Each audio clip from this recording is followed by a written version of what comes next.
Not all mistakes that I have seen were done by others. Unfortunately, I have had my own share. Actually, the first one was a disaster. I was in my first year at seminary, and we were doing Eucharist, and I was assigned to handle the chalice for the worship service for the entire community at the seminary, some 180 people all there. They were all, the first part were lined up on the altar rail. I was wearing a cassock and surplice. You know the surplice with the long sleeves draping down? And I had a wine goblet filled with wine. And as I turned to walk towards the altar rail, the sleeve on my cassock caught on the finial of a prayer desk, and poof, the entire contents of the chalice of wine was flung into the face of the people kneeling expectantly at the altar rail.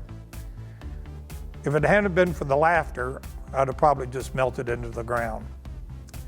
Things like that happen, but I even had a worse event with wine. Some years later, I was an assistant rector at a very large, prominent, socially prominent church in Houston. As a matter of fact, so prominent that Texas Monthly Magazine said it was the place to be for Christmas Eve. So come Christmas Eve, sure enough, the place is jam-packed with people, many of whom we had never seen in our lives. And here I was with the chalice again. Coming up to the altar rail about midway through the service was a woman a very attractive one, who had clearly come there for the event.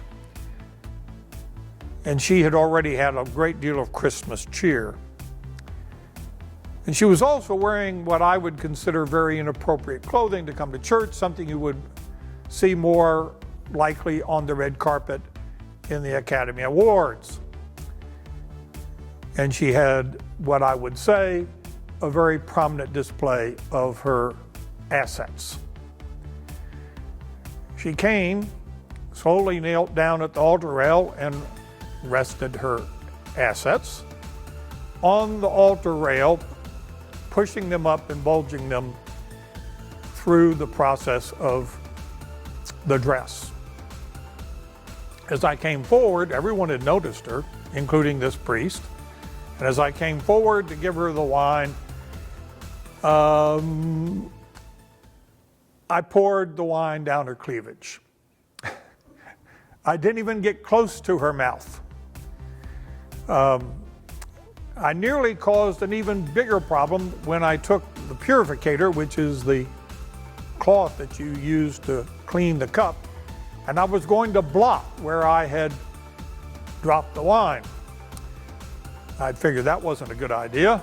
So I handed her the purificator, which she immediately proceeded to just stuff into her cleavage, got up and walked off.